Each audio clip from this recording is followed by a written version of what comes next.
Radio சிட்டியின் ஒரு ஊர்ல ஒரு ராஜா. எஃப்எம்ல ரேடியோ சிட்டி 91.1ல ரேடியோ சிட்டி சியா ஒரு ஊர்ல ஒரு ராஜா. குழந்தைங்க எல்லாம் கதை சொல்லி கேட்டுட்டு இருக்காங்க. நான் வெறித்தனமா என்ஜாய் பண்ணிட்டு இருக்கேன். நம்ம கூட அடுத்ததா கதை சொல்றதுக்காக ஒரு மாஸ்டர் பிளாஸ்டர் வந்திருக்காரு. தம்பி குட் மார்னிங். Good morning. உங்க பேர் என்ன? ஆதர்ஷ். ஆதர்ஷ் என்ன படிக்கிறீங்க? 3rd standard. ஓ, என்ன கதை சொல்ல போறீங்க? வாயால் வந்த வினை கதை சொல்ல போறேன். சூப்பரா தம்பி. எல்லாரும் வாயை வச்சிட்டு சும்மா இருந்தா ஏன் பிரச்சனை வரப்போகுது? சரி, என்ன கதை?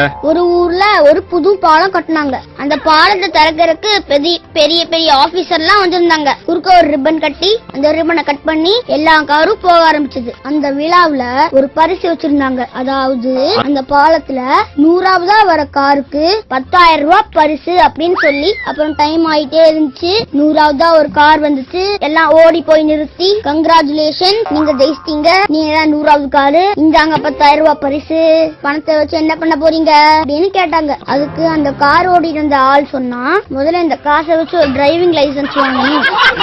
எல்லாத்துக்கும் ஒரே ஷாக்கு. அப்படியே ஷாக் ஆயிட்டாங்க. நானும் தான்டா. காருக்குள்ள உட்கார்ந்த அவங்க ஃப்ரெண்டு அவங்க சொல்றத நம்பாதீங்க, அவர் இப்படிதான் குடிபோதையில இருந்தாலே வளருவாரு.